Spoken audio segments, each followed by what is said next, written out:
One day it'll everybody. make you famous. This is Lee Blackhall.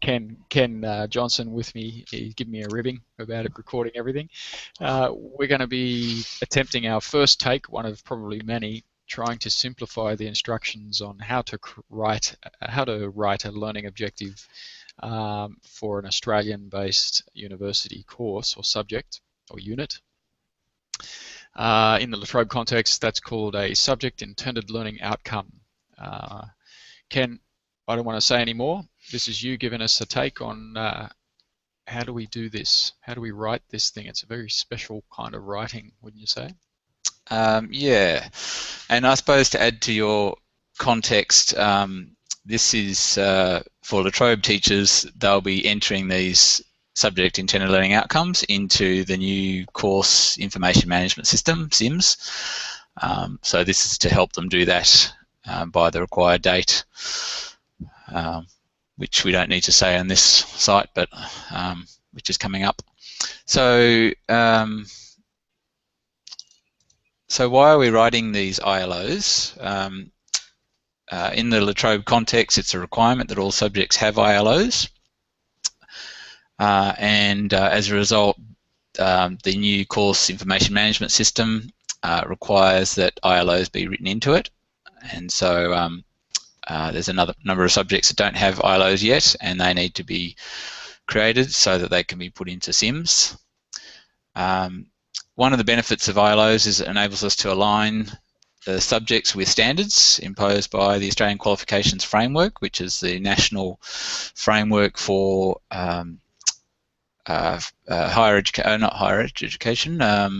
for tertiary education. Yeah, so that's from Certificate 1 up to PhD within Australia. And also, if we have any external accrediting bodies, as a number of disciplines do, it helps us to make sure that our subjects are aligned with those requirements from the external bodies. There's like a professional association who accredit a course and say the graduate is qualified to be a nurse or be a teacher or be... Yeah, there seem to be quite a few in health.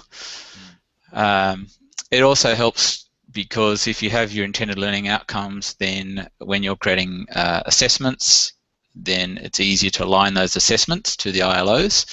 And then to align any learning resources that you want to use, any activities you want to incorporate, and other supports to the ILO, so that everything is aligned, which makes it easier for the student because then they know what the expectation is of them, and they can see the link between activities that they're doing and the subject requirements.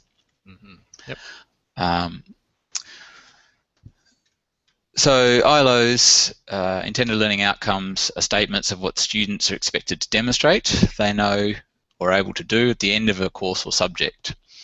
And so they're written from the point of view of a student and what the student's able to do or meant to be able to do, and what the student actually demonstrates. So I'll talk about... To give us an example of writing from the point of view of a student. So they generally start with the phrase, upon successful completion of this subject, you will be able to. So then if a student is reading that, then they can say, well, at the end of this subject, I will be able to. Yep. Okay. And that is premised on them doing all the activities that have been developed for the subject. Yep. But the idea is if they do those, then they should meet those intended learning outcomes. Yeah, and that their assignments or assessments will be evidence of that. Yeah. Just to clarify that too, it's not that you have to write that at the end of this subject. A student, you will be able to. That's what you imagine, and then after the two is what you write as the objective. But I'm sure you're going to cover. Yeah. So all the other aspects of teaching a curriculum flow from a clear statement of those intended learning outcomes. So they are important to think about. And it helps the student to know that this is what's important for this subject and this is what I need to focus on in order to be successful in this subject. So typically the format is there's this phrase, upon successful completion of this subject, you will be able to. And then this is where it gets a bit grammatical. Then you generally have a verb, which is demonstrable verb, so it's a verb that is behavioural that a student can actually demonstrate. So things like verb outlining. Is a doing word. A doing word, that's right, yeah. So a verb's a doing word, so it's something that student has to do.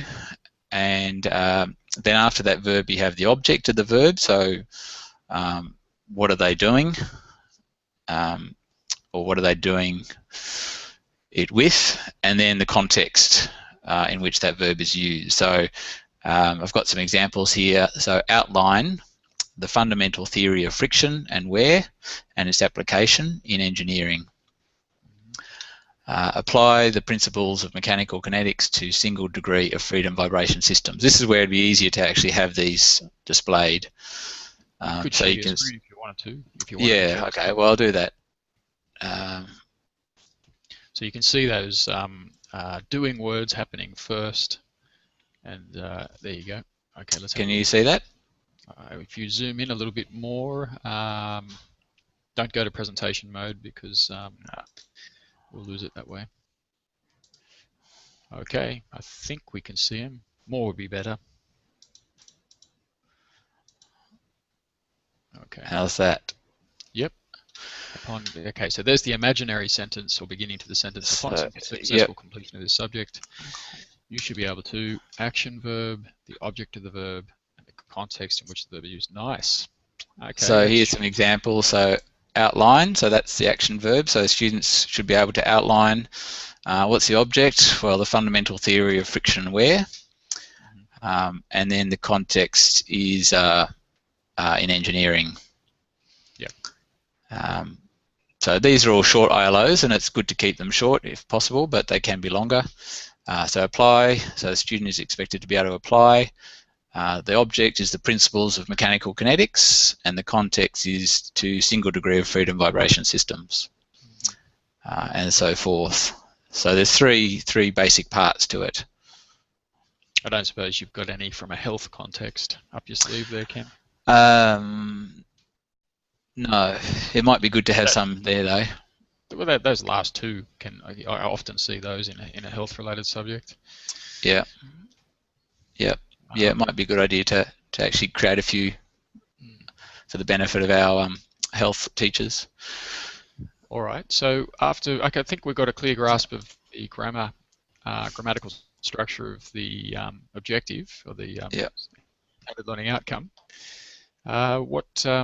What next? Do you think about I know that the AQF sort of standards kind of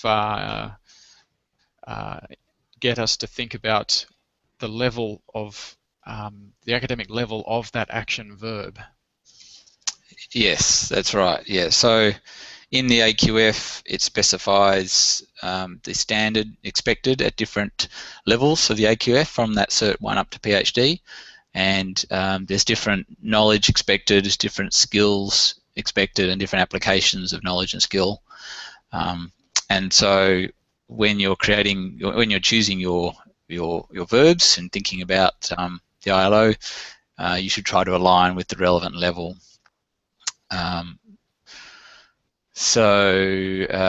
If we were to, if I skip ahead.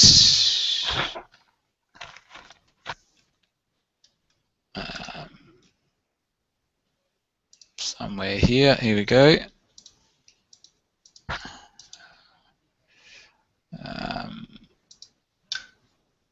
Right, yeah, so we will have lost this screen share, so you'll have to unshare. Oh, no, you've got your full desktop. Okay, good. Yeah, can you see that? Yes, we can. Yep. Yeah. But you might want to zoom in a bit. Oops, hang on. Didn't work.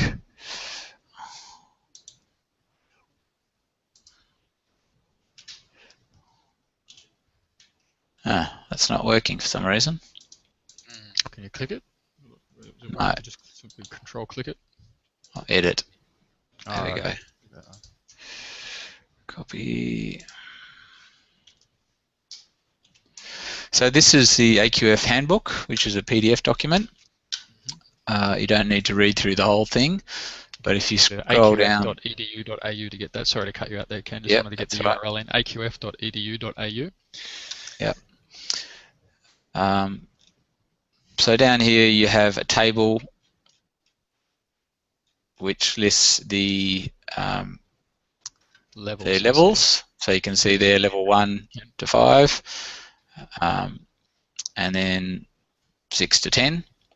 So the levels go from 1 to 10. And then what we're looking at is the knowledge and the skills required at the relevant level. Could you zoom in there, Ken, with the Yeah. PDF viewer? Yep. A bit more. Is that better? Maybe one more, I reckon. How's that? That should be enough. We can see the levels are color-coded.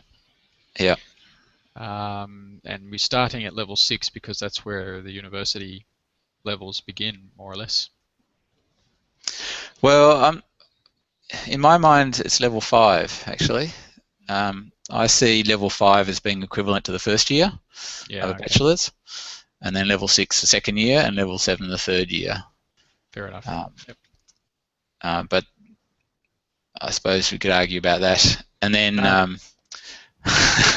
the ultimate outcome is the 7. Yeah. Yeah.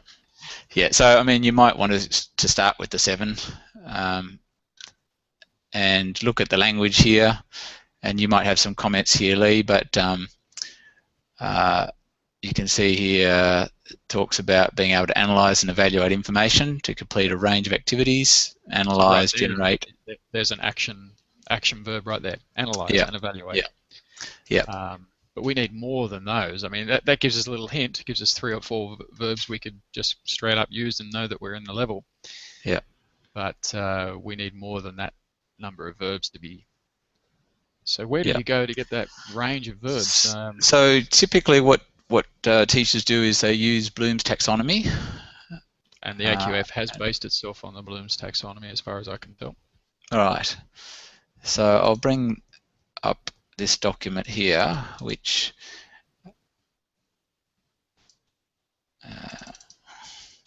this is a list of the verbs that have come from Bloom's taxonomy, and they've just been ordered alphabetically.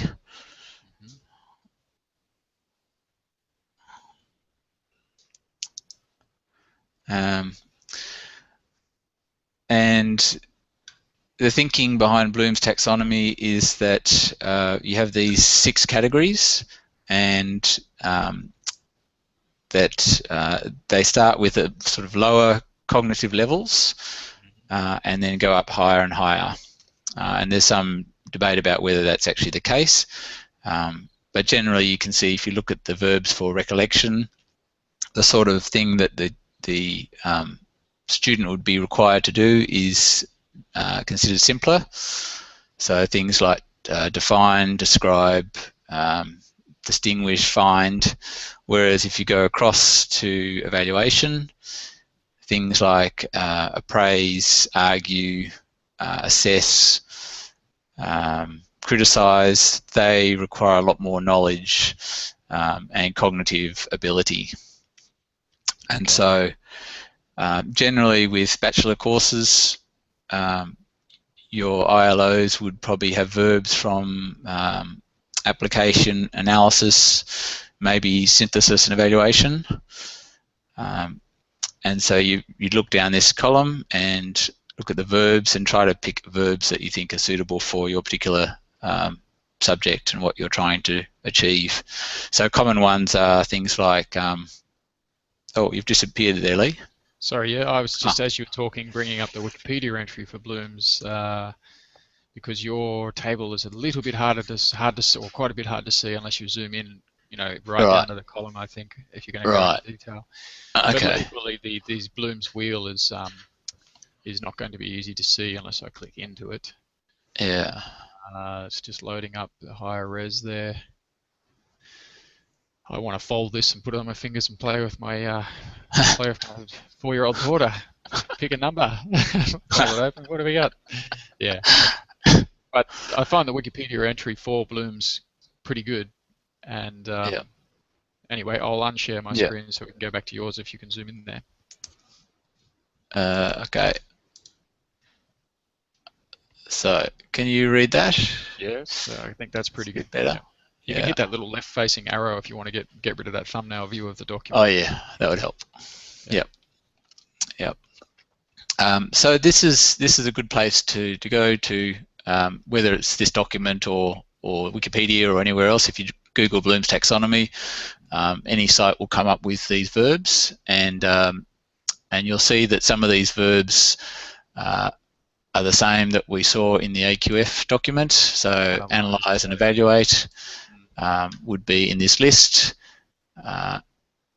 Analyze is there we go, right at the top, and evaluate is over here. What do the color codes mean in your table here? So there's another taxonomy from Biggs, which is called the Solo taxonomy, the structure of observed learning outcomes, and it ranks these words slightly differently. It has 4 levels: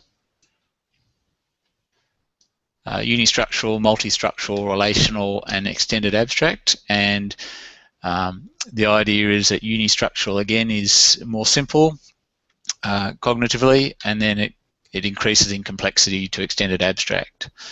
And so there's a number of verbs associated with each level, and some of those words are actually in this list from Bloom, so I've color-coded them. I see, that's what the color coding is, right? Yeah. So we've got to wrap it up, Ken. Right, yes. Try and summarize what it is we've got here. Is that, well, pretty much every Australian university offering a subject and a course needs to have a list of learning objectives or intended learning outcomes made. Yep. They need to meet the standards of the Australian Qualifications Framework, and those standards are set at levels. So they describe academic knowledge in levels, and they attach value to the verb being used. Yep. Different types of verbs indicate different levels of academic knowledge and skill. Well, not just academic level of knowledge and skill, but AQF level. And those verbs that range of verbs can be found through the Bloom's taxonomy and or matched off from the structure of observable learning outcomes, Solo taxonomy from Bloom's and Biggs, is it? That's pretty much it. We probably need to do another capture on actually using that information to try and structure and compose a learning objective statement. Yep. But we'll do that for another one. Is that about right, summarising that, Ken?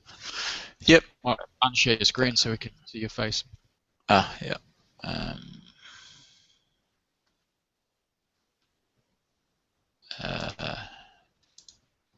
Yeah, right. there you go. There we go. Yeah. Okay. So the other thing I was going to talk about is some of the common mistakes that teachers make when they're writing ILOs. And I need to gather some more examples, I think. But typically what happens is that they will write about what the student's meant to do in the subject rather than actually what they're meant to be able to do at the end of the subject. So they might include an activity or an assessment item, or they might talk about the actual assessment and teaching methods that they're going to use. Or they might say what the teacher or the subject hopes to achieve rather than what the outcome is for the student. What the learning outcome is, yeah. Yeah, yeah. The other thing is it's common to see verbs being used that aren't actually observable. So you might say the student is expected to know something or understand something or appreciate something, and you can't actually observe those verbs. Students need to do something in order to demonstrate that they know or that they understand or that they appreciate. So there's certain verbs that should be avoided. And also in relation to the AQF is making sure you choose a verb at the right level. So if all your ILOs are around identifying, that's considered a lower level requirement, and so it's not really challenging the students high enough. Likewise, if you're expecting students to justify, that's considered a very high-level verb, and so they may not be ready to do that within, for example, the first year of a bachelor's course. So there's some things to think about. And then in terms of the process of writing the intended learning outcomes, in the La Trobe context, the subject learning intended learning outcomes should align with the course intended learning outcomes. Yes, that's another kettle of fish we're trying to unpack. Yeah. And of course, in the health sector, many subjects and their courses need to be thinking about the external professional accrediting bodies and what they're looking for as outcomes of graduates. So in many ways, you might think of AQF as an external accreditor. Your professional body or your professional association is your external accreditor, and indeed your host university is another external accreditor requiring something from your subjects. They usually call these graduate capabilities. All of these we probably touch on in the next session, Ken? Yep. All right, well, finish it up here, Ken, because I've got to go to the next one, and that's been 20 minutes already. All right, okay.